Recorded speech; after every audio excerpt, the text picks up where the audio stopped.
Now, women in society. Quran talks about several examples in this matter, like the daughters of Shu'aib, peace be upon him. Quran portrays them as modest girls, and they were of help to their father when he got old. They worked as shepherds. Also, the sister of Moses, peace be upon him, the intelligent and confident woman who managed to return baby Moses, peace be upon him, to his mother. We also have the Queen of Sheba. Quran portrays her as a powerful and wise woman. She accepted the invitation of Solomon, peace be upon him, and later on accepted the message of God. We also have mention of women who set a bad example, like the wives of prophets Noah and Lot. But they were wives of prophets, but they rejected their message. Quran mentions more examples of righteous women than the unrighteous, and you can find a good example to follow, whether you are a girl like the daughters of Shu'aib, peace be upon him, a sister like the sister of Moses, a single woman, then a single mother like Virgin Mary, a wife like the wife of the Pharaoh, a mother like the mother of Moses and the mother of Mary, a leader like the Queen of Sheba, or the average person like the woman who gave the righteous testimony concerning Joseph, peace be upon him. We're going to talk about this just in a few. Let's talk about more rights that the woman has in society. A woman has the right and duty to acquire education. Quran places great importance on acquiring education. It encourages people to seek knowledge because those who know are not equal to those who don't, and those who get knowledge will be raised in degrees, all ranks. So it's a general invitation to acquire education in all fields. A woman also has the right to keep her maiden name. She has the right to follow whatever belief system she wants to, the right to choose her husband, the right to vote, over 1400 years ago. Women who wanted to be with the disbelievers left their husbands and went from Medina to Mecca. This way they chose their belief system and their husbands. And the women who wanted to become Muslims met the Prophet and pledged allegiance. They gave him their vote as a leader. A woman also has the right to speak up against injustice, the right to express her opinion, and the right to argue and advocate her cause.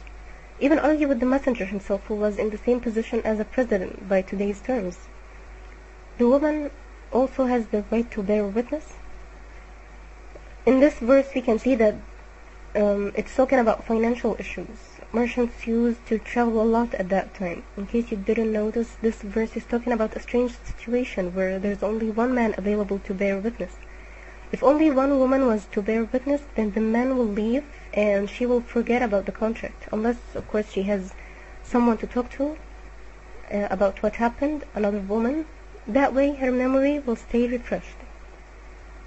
The woman also has the right to give testimony. In this case, her testimony can invalidate that of a man.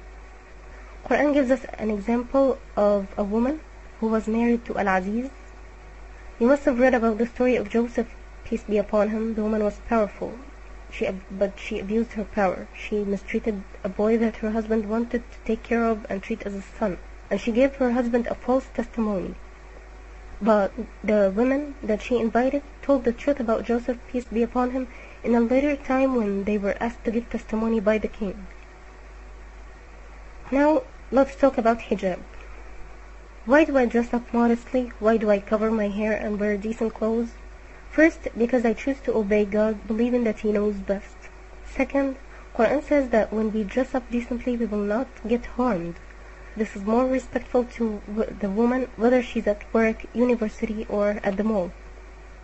I can imagine a group of people living in some city where the guys lower their gaze and dress up decently, and so do women. No woman would be worried that her husband might be cheating on her. Every guy would be happy with his wife.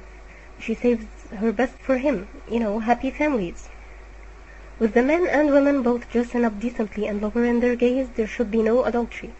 But in case there is, the blame and punishment is for both the woman and man involved, and a woman and a man of the same status get the same punishment. Quran provides a punishment for slandering chaste women. Quran talks about Virgin Mary. She's one of God's chosen people. She was blessed with a righteous life. Angels gave her the good news of Jesus. Quran defended her against slander. There's even a chapter named after her. Qur'an stood up for her honor. Qur'an also stands up for righteous women's honor. Where can you get 4 righteous eyewitnesses of the woman as well as the man in the act? 4 witnesses. This implies public immorality. So to wrap it up, Islam gave women responsibilities and rights 1400 years ago. No matter her role in life, she will be valued and respected. None of her good work will be lost. Thanks for listening.